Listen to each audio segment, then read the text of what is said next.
Hello everyone, তোমরা সবাই কেমন আছো? আশা করছি খুব ভালো আছো আর আমিও অনেক ভালো আছি। আমার চ্যানেল কোয়েট ব্লগসে তোমাদেরকে আরো একবার ওয়েলকাম। তো প্রথমেই তোমাদের বলি গুড মর্নিং, কারণ আজকে অনেক সকাল সকালই ভিডিওটা স্টার্ট করেছি। তারও কিছু রিজন আছে, সবটাই তোমাদেরকে এই ভিডিওতে আমি বলবো। হ্যাঁ, যেটা বলার আছে, দেখো আমাকে তো তোমরা দেখেই বুঝতে পারছো আমি শ্বশুর বাড়িতে নেই, আমি আমার বাপের বাড়িতে আছি। আগের দিন আমি বাড়ি এসেছিলাম, মানে আজ হচ্ছে 9 তারিখ আর বাড়ি এসেছিলাম 8 তারিখ সন্ধ্যেবেলায়। আর জানো তো, তার আগের দিন সকালবেলাতেও আমি এসেছিলাম বাড়িতে। তখনই ভেবেছিলাম যে এসেছি যখন দুদিন থেকে যাই, কিন্তু সেই দিনই বিকেল বেলা একজন আসে, মানে একটা বান্ধবী, ওর বাড়ি আমার বাড়ির পাশেই, মানে আমার শ্বশুর বাড়ির পাশেই। তো ও এসেছিল একটা বিপদে পড়ে, তার জন্য আমাকে আবার বাড়ি চলে যেতে হয়। আর ও আমাদের বাড়িতে ছিল, তার জন্য আমার আর এখানে থাকা হয়নি, আমি বাড়ি চলে গেছিলাম। কোনো কিছু কাটা হবে না, না হবে না।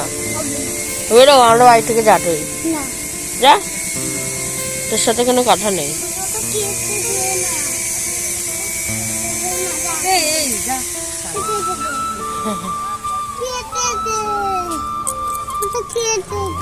কি কেটে দেবো? দেখাচ্ছি।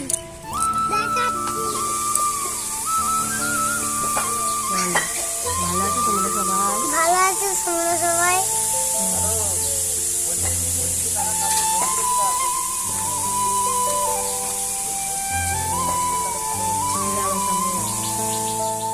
ফ্রেশ হয়ে নিয়েছিলাম, তারপরে মা দিয়েছিল পিঠে আর তার সাথে চাও করে দিয়েছিল, তো সেটাও খাওয়া দাওয়া করে নিয়েছি। নিজের বাড়িতে আসলেই হয়তো হাতের কাছে সবকিছু না চাইতেই পাওয়া যায়। যেমনটা ধরো আজকে আমার কিছু বলতেই হয়নি, মা উঠেই আমাকে সবকিছু হাতের কাছে এনে দিয়েছিল। আর তারপরেই এসেছিল আমার মামার ছেলে, আমার মামার বাড়ি তো পাড়াতেই, তো এসেছিল, আমি এসেছি বলেই এসেছিল। আমি যখন এখানে থাকি না তখন ও কিন্তু আসে না, যখন শোনে আমি এসেছি তখনই ও একমাত্র আসে আমার সাথে একটু দেখা করার জন্য।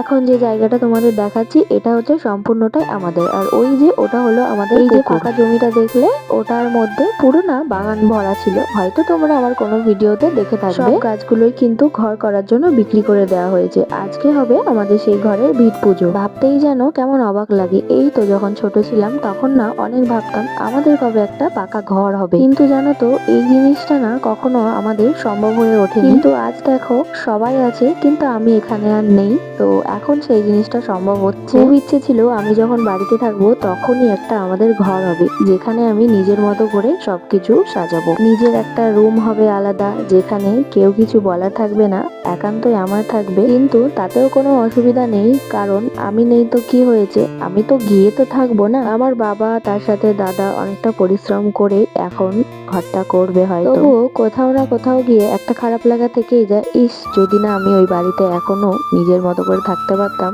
তাহলে হয়তো এই সব কিছু আমার পছন্দের তো কিছু হতো। এখন আর মন খারাপ করে লাভ নেই, সেটা আমি বুঝতে পারছি, কিন্তু তবুও যাই হোক, সবাই ভালো থাকলেই আমি ভালো থাকবো। অবশ্যই চাইবো সবাই যাতে ভালোভাবে থাকে আর ভালোভাবে যাতে ঘরটা করতে পারে।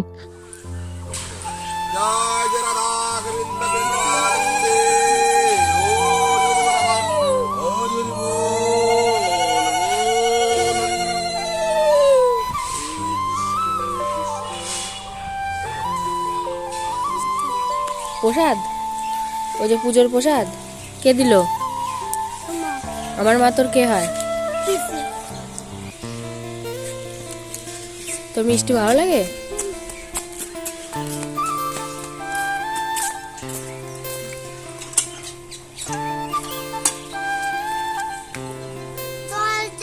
তুই চেপ।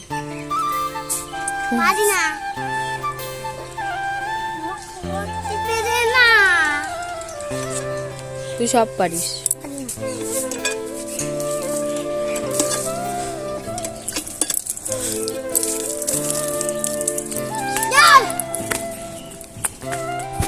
পুজো তো কমপ্লিট হয়ে গেছে আর সবাইকে প্রসাদও দেওয়া হয়ে গেছে। আর ওদিকে আমার ভাই এসেছিল, তো ভাইকেও মা প্রসাদ দিয়ে দিয়েছে। আমি তো এসেছিলাম শুধু পুজোটা কাটানোর জন্য, তো পুজো যেহেতু হয়ে গেছে এখন আমি বাড়ি চলে যাব।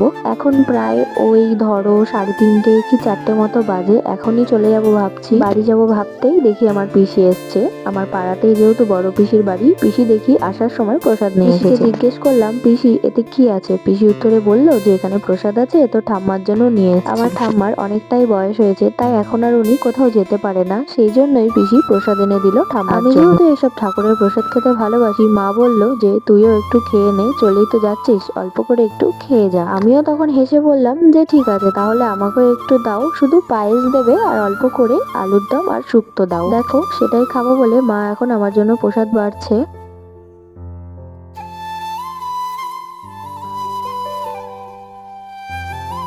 ভগবানের প্রসাদ খেতে হয়তো সবাই ভালোবাসে, তার মধ্যে আমিও একজন যে কিনা এইসব প্রসাদ খেতে খুবই ভালোবাসি। যখন আমি বাড়িতে ছিলাম তখন আমার মা বা ঠাম্মা কোথাও যদি এইসব প্রসাদ খাওয়ার নেমন্তন্নতে যেত, শেষে যে পায়েসটা দেওয়া হতো তারা কিন্তু গ্লাসে করে আমার জন্য নিয়ে আসতো।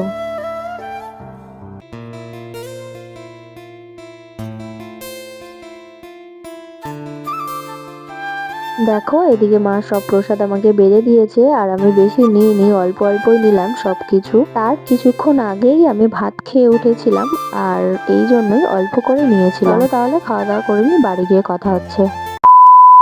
তো গাইস আমি তো বাড়িতে চলে এসেছি, আর বাড়ি এসে দেখি আমাদের বাড়িতে কেউ নেই, ঘরের তালা। তো পাশের বাড়ি থেকে চাবি নিয়েছিলাম, বললো কোথায় গিয়েছে আমার শাশুড়ি।